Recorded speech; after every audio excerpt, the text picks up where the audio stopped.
Hey guys, this video is gonna be something because my old lady is here. She didn't have a good week last week. It was actually a very awful week, very anxiety inducing week, and then she goes to the bed. But at the moment, she's pretty energetic and doing her thing. So you guys will hear her maybe meow, and this may wobble a little bit. You already know what it is. It's an old lady being energetic. I don't even know if you can hear her purr because she's purring oh so loud. Anyway, I'm here because I've read the January book that I chose to read for the Read Your Bookshelf challenge. This was a challenge made by Chantel at Intentional Life. I think I said that right. Anyway, all the information of this challenge and Chantel's video and my own video where I put the yearly TBR will be on the description if you guys want to know more about it. But if you guys already saw my video, my previous video, you will know that my January book was The House of Smoke by Sam Kreister. Kreister? One of those two. Several thoughts.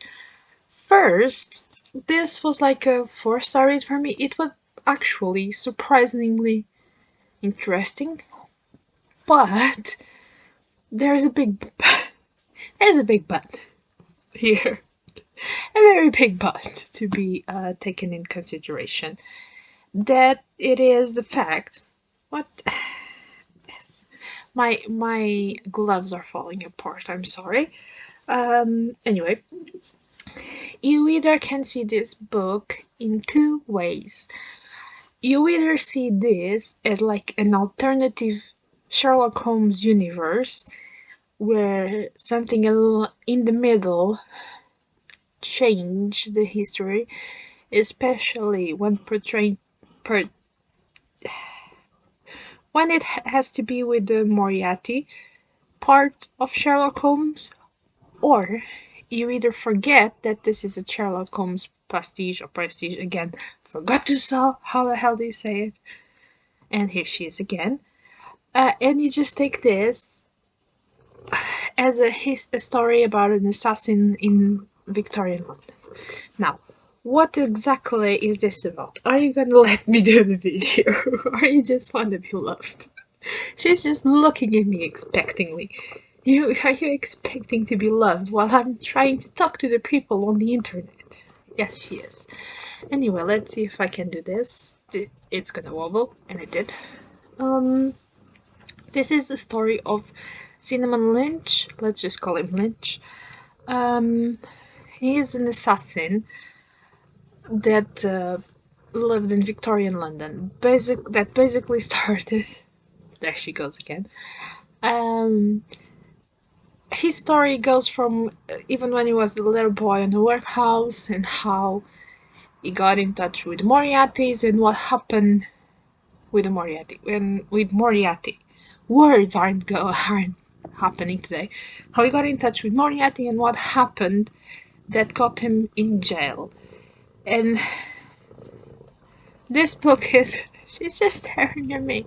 This book is told like in jumping back and forth, like present time when he is in jail. So you guys at the start of the book know that he is in jail. He's waiting to be executed for a crime, and then back to the start of his assassin career. Let's put it like that. And it goes back and forth until you discover his story. Now, in here, this little blurb here, it says Sherlock Holmes' greatest nemesis unleashes Victorian London's deadliest assassin. If you take Moriarty from this and just call him, I don't know,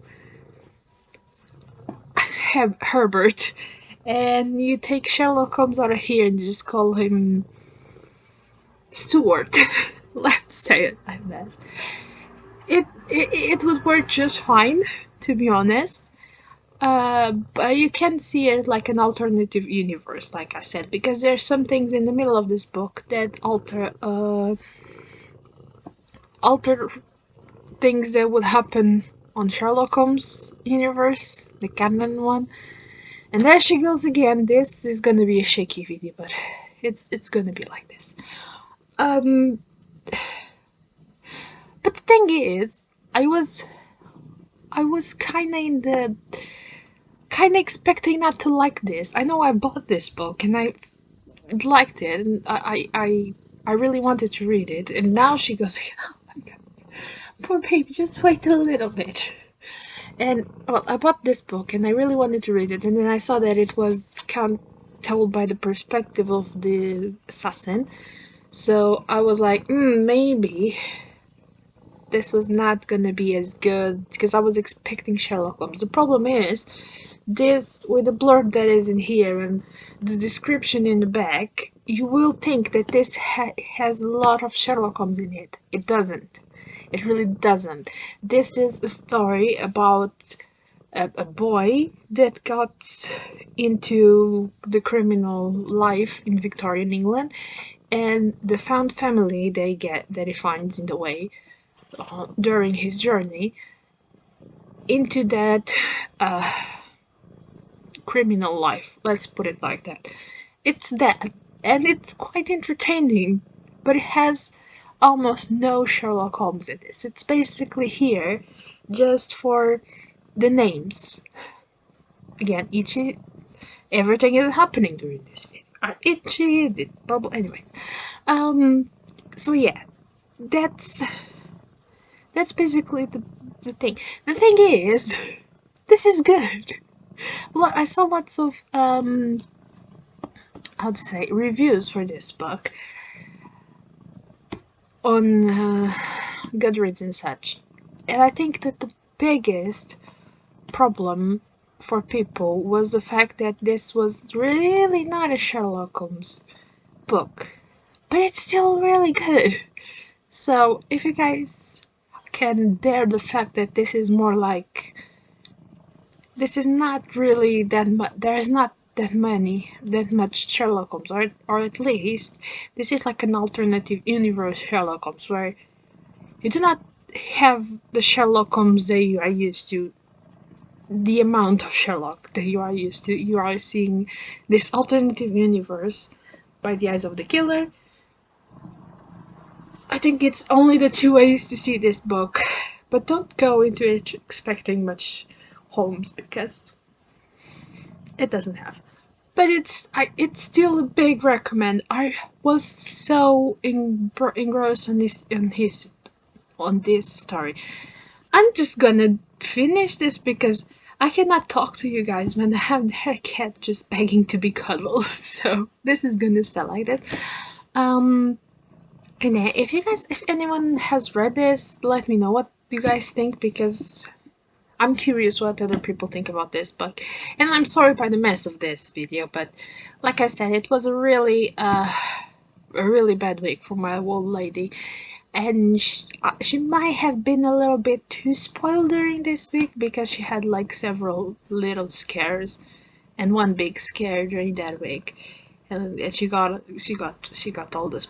all the snuggles and all the love, and now she just wants to cuddle up all the time, and she's just there waiting to be cuddled. I don't know if you guys can hear her purr.